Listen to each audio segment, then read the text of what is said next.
Welcome back, Speezers. We're going to be using order of operations to evaluate. So here we have multiple terms, multiple operations, and we've got to be able to go through.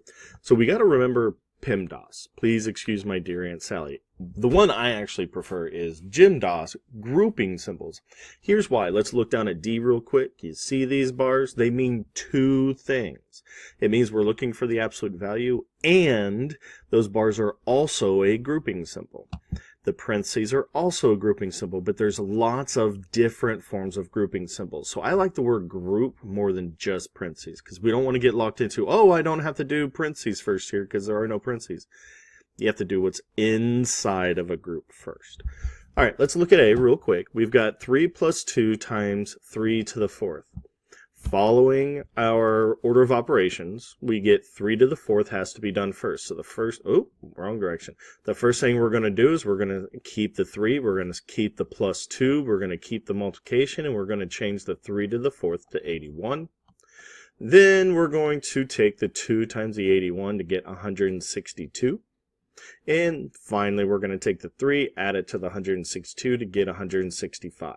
So for example, on your work, there's going to be 3 boxes. There's going to be a box where you should have entered in 3 plus 2 times 81. Now, I want you to use parentheses, not any other multiplication symbol. I want you using parentheses.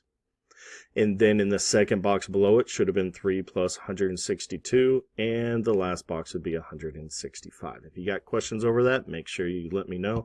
But there is going to be an example on your work or on your homework.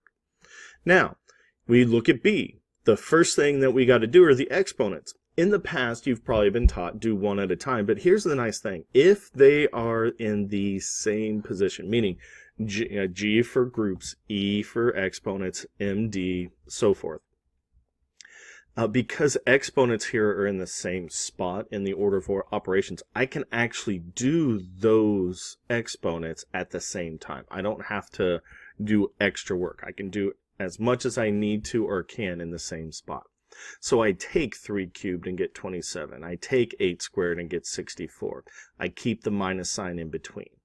Then I'm going to sit there and take 27, or I'm going to take 64 divided by 2. Technically, we're actually taking negative 64 divided by 2.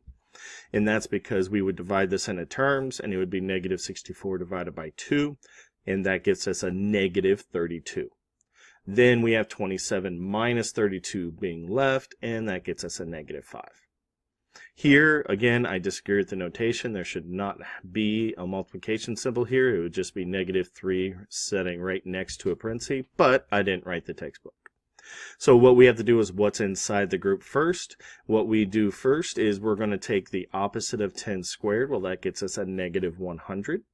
Then we're going to add 70 to a negative 100 and get a negative 30.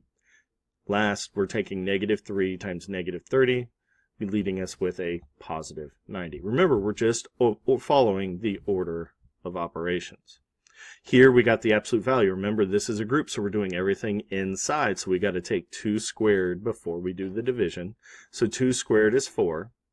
Then we get negative 24 divided by 4 is negative 6.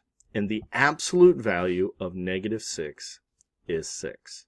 So if you got any questions, let me know. That's how you use the order of operations to be able to solve and evaluate. In this case, evaluate. And make it a great day.